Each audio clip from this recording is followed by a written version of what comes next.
أعوذ بالله من الشيطان الرجيم. بسم الله الرحمن الرحيم. عن أبي بكر رضي الله عنه عن النبي صلى الله عليه وسلم أنه قال: إن الزمان قد ازدار كهيئته يوم خلق الله السماوات والأرض كما ورد في الحديث إلى الآخر أو كما قال رسول الله صلى الله عليه وسلم. சங்கைக்குரிய அல்லாஹ்வின் நல்லடியார்களே, இஸ்லாமிய புத்தாண்டினுடைய இஸ்லாமிய வருடத்தினுடைய முதல் நாளிலே நாம் எல்லாம் அமர்ந்திருக்கின்றோம். இன்று பிறை முஹர்ரம் 1. இந்நேரத்திலே அது குறித்து நபிகள் நாயகம் ஸல்லல்லாஹு அலைஹி வஸல்லம் அவர்கள் சொன்ன சில தகவல்களை நாம் சிந்திக்க கடமைப்பட்டிருக்கின்றோம். இப்பொழுது வாசிக்கப்பட்ட இந்த ஹதீஸினுடைய அறிவிப்பாளர் அபி பக்ரா ரலியல்லாஹு அன்ஹு அவர்கள். இந்த ஹதீஸ் புகாரி ஷரீஃபிலே 4662வது ஹதீஸாக பதிவாகி இருக்கிறது. عن أبي بكر رضي الله عنه عن النبي صلى الله عليه وسلم أنه قال. நபிகள் நாயகம் ஸல்லல்லாஹு அலைஹி வஸல்லம் அவர்கள் சொன்ன செய்தியை அபி பக்ரா ரலியல்லாஹு அன்ஹு அவர்கள் அறிவிக்கின்றார்கள். இன்ன ஸமான கத் இஸ்தார கஹைஅதிஹி யௌம ஹலகல்லாஹு ஸமாவாதி வல் அர்த். அல்லாஹு ஜல்ல ஷானஹு தஆலா காலத்தை, வானத்தையும் பூமியையும் படைக்கின்ற பொழுது எப்படி எந்த அமைப்பில் அல்லாஹ் வைத்திருந்தானோ அதே அமைப்பில் அந்த பழைய நிலைமை மீண்டும் திரும்பிவிட்டது என்று சொன்னார்கள் ரசூலுல்லாஹி ஸல்லல்லாஹு அலைஹி வஸல்லம். அல்லாஹு ஜல்லஷானஹு தஆலா வானங்களையும் பூமிகளையும் அல்லாஹ் படைக்கின்ற பொழுது அல்லாஹ் காலத்தையும் அல்லாஹ் படைத்தான். இறைவனுக்குத்தான் காலம் இல்லை. இன்றைக்கி பிளாக் ஹோல் அப்படின்னு ஒன்று கண்டுபிடிச்சிருக்கான். அந்த பிளாக் ஹோலுக்குள்ளே போனால் காலமே இல்லைங்கிறான். இன்றைக்கி சயின்ஸு சொல்லுது அதுக்குள்ளே போனால் காலமே கிடையாதுங்கிறான். நேரம் இல்லை, வருடம் இல்லை, ஒன்றும் இல்லை, அப்படியே நிற்பான். அது ஒரு விதமான ஒரு கண்டுபிடிப்பை சமீபத்தில் அதை கண்டுபிடிச்சி சொல்கிறாங்க. ஹைர் அல்ஹம்துலில்லாஹ் இருக்கட்டும். அல்லாஹு ஜல்லஷானஹு தஆலாவிற்கு காலம் இல்லை. அதெல்லாம் நம்ம சிந்திக்க முடியாது, நம்ம கற்பனைக்கெல்லாம் அது எட்டாது. அது ஒரு வித்தியாசமான விசித்திரமான ஒரு சிந்தனை. ரொம்ப உள்ளே போனோம்னா ஷைத்தான் உள்ளே வந்துடும். நஊது பில்லாஹ், அல்லாஹ் பாதுகாக்க வேண்டும். அப்போ இறைவனுக்கு காலம் இல்லை. ஆனால் அல்லாஹ் வானங்களையும் பூமிகளையும் படைக்கின்ற பொழுது இந்த காலத்தையும் அல்லாஹ் படைத்தான். அல்லாஹ் காலத்தை படைத்த ரப்புல் ஆலமீன் என்ன செய்தான்? அஸ்ஸனத்து இஸ்னா அஷர ஷஹ்ரன். அந்த காலத்தை படைத்த அல்லாஹ் ஜல்லஷானஹு தஆலா ஒரு வருடத்தை முடிவு செய்து அந்த வருடத்திற்கு 12 மாதங்கள் என்பதாக அல்லாஹ் முடிவு செய்தான். அர்பாத்த இஸ்னா அஷர ஷஹரன் மின்ஹா, 12 மாதங்கள் என்பதை அல்லாஹ் முடிவு செஞ்ச ரப்புல் ஆலமீன் அன்றே அல்லாஹ் ஒவ்வொரு மாதத்திற்கும் பெயர் சூட்டினான். ரசூல் ஸல்லல்லாஹு அலைஹி வஸல்லம் சொல்கிறாங்க, அன்றே எல்லா மாதங்களுக்கும் அல்லாஹ் பெயர் சூட்டினான். முஹர்ரம், சஃபர், ரபீல் அவ்வல், ரபீல் ஆஹிர், ஜமாத்துல் அவ்வல், ஜமாத்துல் ஆஹிர், ரஜப், ஷாபான், ரமலான், ஷவ்வால், துல்காதா, துல்ஹஜ் என்பதாக 12 மாதம் இருக்கிறதா? அந்த 12 மாதங்களுக்கும் அல்லாஹ் ரசூலுல்லாஹ் பெயர் சூட்டினான். இங்கே நபிகள் நாயகம் ஸல்லல்லாஹு அலைஹி வஸல்லம் சொல்ல வரக்கூடிய செய்தி என்னென்னா, அல்லாஹ் வருடத்தை முடிவு செய்து மாதங்களை 12ஆக ஆக்கி அந்த 12 மாதங்களுக்கும் பெயர் சூட்டிய ரப்பு ஆதம் அலைஹிஸ்ஸலாம் அவர்களுடைய வருகைக்கு பிறகு அதற்கு பின்னால் வந்த மக்கள் எல்லாம் இதை உதாசீனப்படுத்திவிட்டு இதை அப்படியே ஒழிச்சிட்டாங்க, ஒன்றுமில்லாமல் ஆக்கிட்டாங்க. அவங்கவுங்க இஷ்டத்துக்கு ஒவ்வொரு பொருளையும் பெயராக வைத்தார்கள். யானையாண்டு, பூனையாண்டு, எலியாண்டு என்பதாக பெயர் வைத்து அந்தந்த மாதங்களுக்கும் ஒவ்வொரு மன்னர்களுடைய பெயரை வைத்தார்கள்.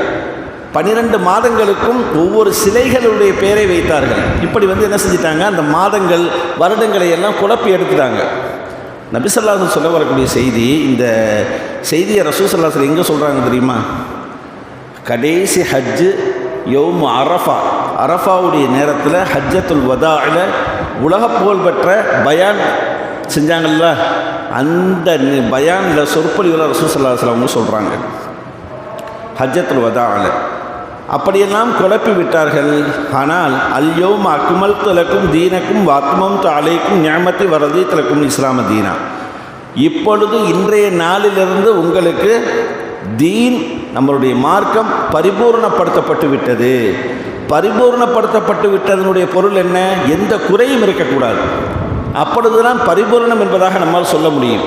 அப்போ ஸல்லல்லாஹு அலைஹி வஸல்லம் சொல்கிறாங்க, அந்த பழைய நிலைமையை நான் மீட்டி கொண்டு வந்துட்டேங்கிறாங்க ஸல்லல்லாஹு அலைஹி வஸல்லம். அவ்வளோ வேற ஒன்றும் கிடையாது.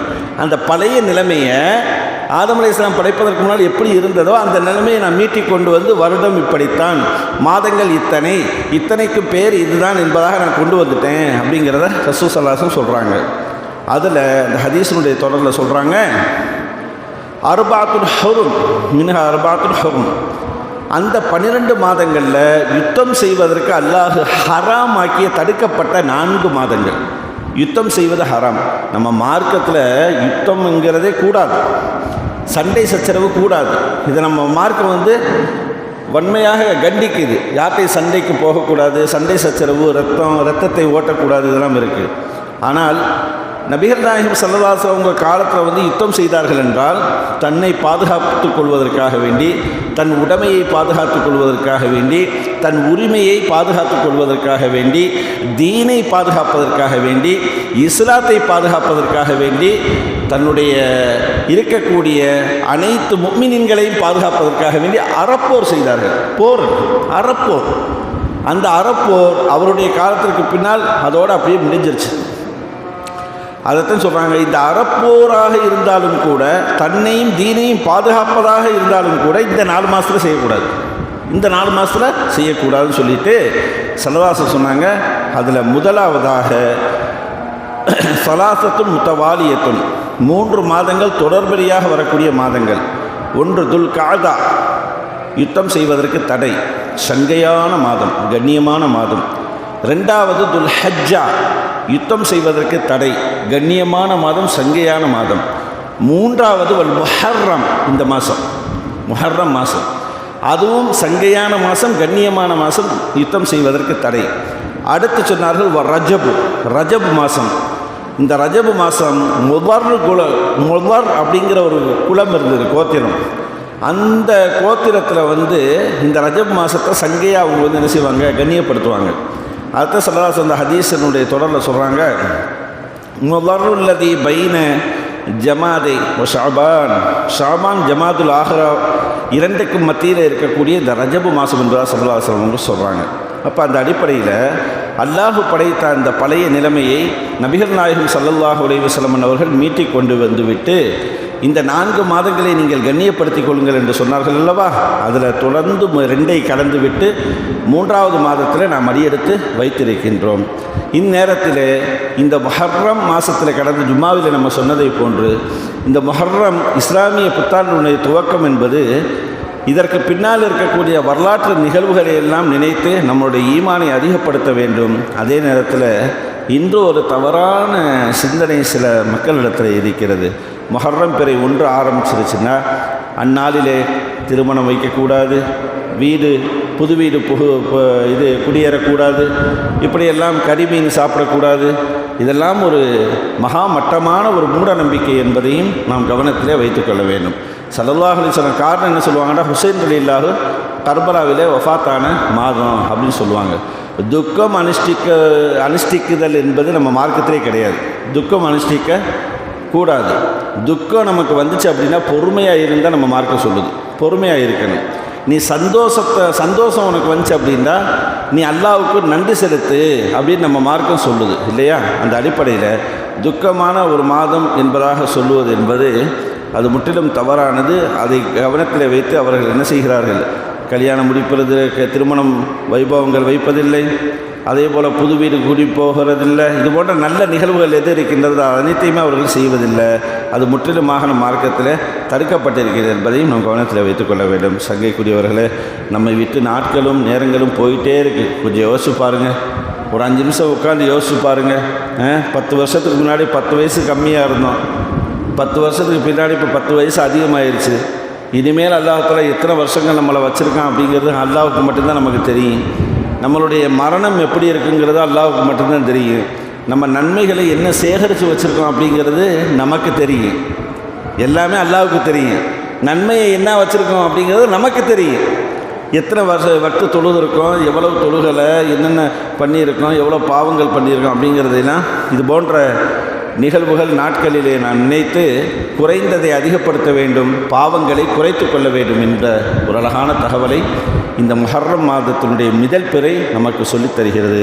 எல்லாம் வல்ல ரப்புல் ஆலமீன் வரக்கூடிய ஆண்டுகளிலே அல்லாஹ் ஜல்லஷானஹு தஆலா எல்லா விதமான நலவுகளையும் ஹைறுகளையும் பரக்கத்துகளையும் அல்லாஹ் நமக்கு முழுமையாக தந்தல் புரிவானாக. நீடித்த ஆயுளோடு ஆரோக்கியத்துடன் அல்லாஹ் ஜல்லஷானஹு தஆலா நம்மை வாழ வைத்து இறுதி மூச்சு லா இலாஹ இல்லல்லாஹ் முஹம்மதுர் ரசூலுல்லாஹ் என்ற கலிமாவை மொழிந்து மரணிக்கும் பாக்கியத்தை அல்லாஹ் நம் எல்லோருக்கும் நசீபாக்கி தருவானாக. வாஹிர் தஅவா அனில் ஹம்துலில்லாஹி ரப்பில் ஆலமீன்.